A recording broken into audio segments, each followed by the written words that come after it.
What's going on, guys? Andrew Piluk Hockey here, back again with another video, and we are inching closer and closer to the NHL trade deadline.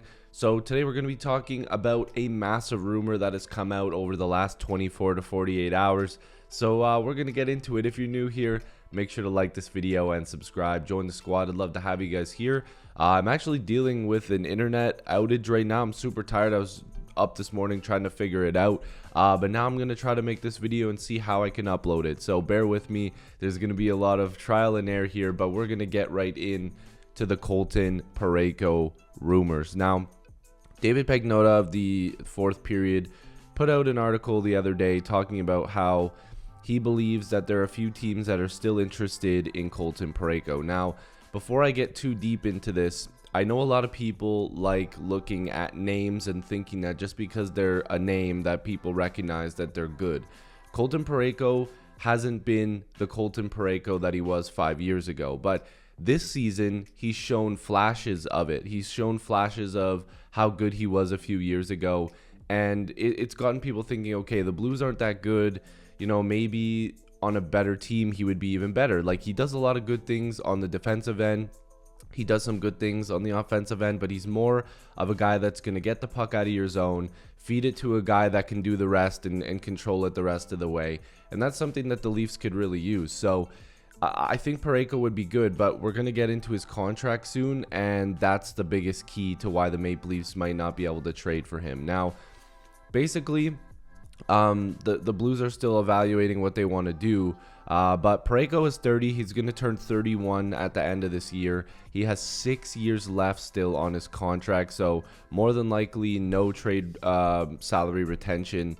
That, again, we will look at in a very in a very close second here. But the Maple Leafs, Senators, and Flames are the three teams believed to have had some level of interest in Parayko. So as you can see, two of those teams are more than likely not going to be doing much when it comes to playoff hockey. And again, I'm not saying the Maple Leafs are some amazing playoff team, but if we're looking at where these teams are in the standings, the Maple Leafs are the team among the three of these teams that make the most sense when it comes to Colton Parayko. Now, I'm going to move over to his cap-friendly page here because, as you can see, he's getting paid $6.5 million.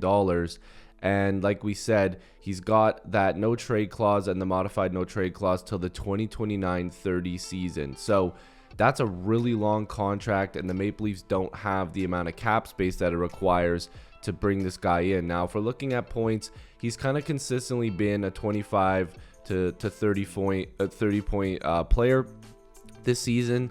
21 points in 61 games, I believe now. It's 62 games, but again, I pulled this information up yesterday and my internet is not cooperating, so I can't refresh it. But he puts up a decent amount of points, nothing too crazy, but what the Maple Leafs need is you know, a guy that can do the little things that they're looking for. And I'm going to bring up this chart here that Jay Fresh has posted on Twitter here. Now, let's see if I can even click on it. Nope, it's not going to let me. That might have been a big mistake. Seems you've lost connectivity. Wow, that was a really smart move on my part. But basically, he does a lot of the little things that the Leafs are looking for. Okay, I've just pulled it up now. I just clicked back, and that's, you know, bringing the puck out, trying to entry denial rate, stuff like that. D zone retrievals. Goals, 88%, chances 56%. He does a lot of things right. He does some things not as great, but he does a lot of things right. So I'm happy to have this guy on the Maple Leafs if it does work out. But again, it's gonna take a lot of gymnastics. It's gonna take a lot of cap work for the Maple Leafs to figure this out, because you have to figure you're bringing in a guy that makes $6.5 million for the next how many seasons, right?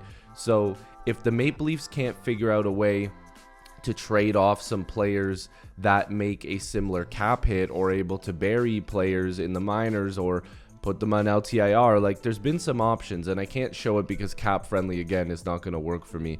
but the Leafs could put Mark Giordano on LTIR, which they might have to, which would save them about $800,000. Then, of course, you could send down a guy like Connor Timmins or put him on waivers because he just came back from having mono. Again, I'm wishing him all the best, but maybe just put him with the Marlies, let him get some work in, but bury that $1.1 million in the minors. They also could send down one of their extra defensemen and William Lagesson, and maybe even potentially make a trade to see if they can get down to that 20-man roster. But the other thing that I want to correct too is that I said that they could also send Martin Jones down to the minors and he would clear waivers because he doesn't require waivers or something like that.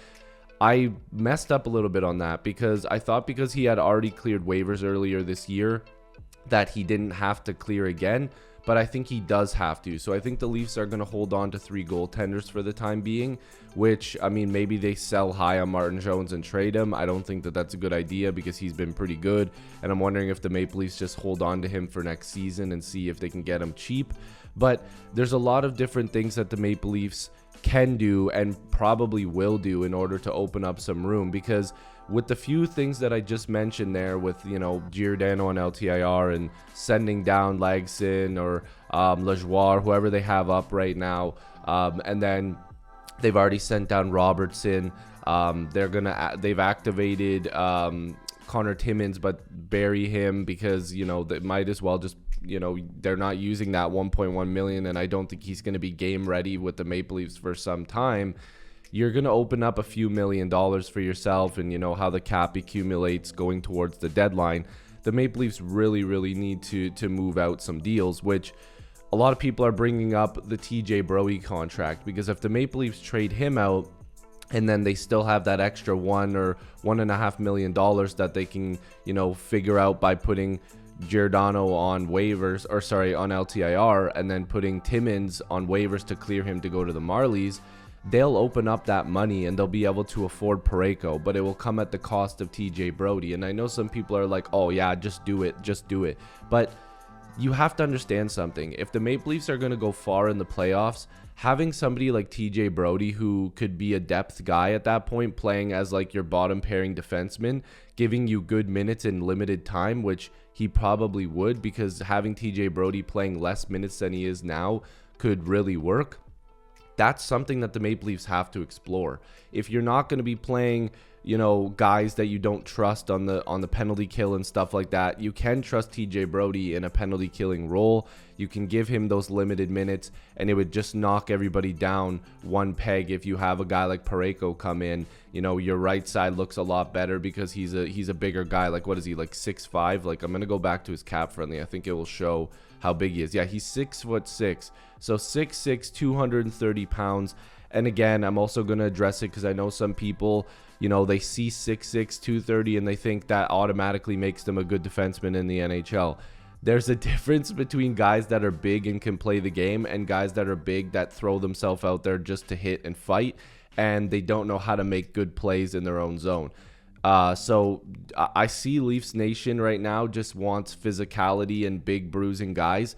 Not everybody is going to play like Benoit has played recently. Not every project that's a tall guy is going to come in and play really well. For Parayko, he obviously has a cup. He has experience. He's a guy that I think you can at least look at and go, okay, yeah, this guy can play the game with this size and actually be good. So we'll have to see what happens. It's going to be really interesting. Again, by the time I even upload this, maybe there's already going to be a trade in place. But again, I'm doing this and trying to edit this and upload it without Wi-Fi. So we're going to have to see what happens there. So if you guys want Colton Parayko, if you guys like the idea, make sure to like this video and subscribe, join the squad. I'd really appreciate it. The NHL trade deadline, only a couple days away. It's like Christmas. So hopefully they can hold off and make some moves on Friday. I'll see you guys then. Peace.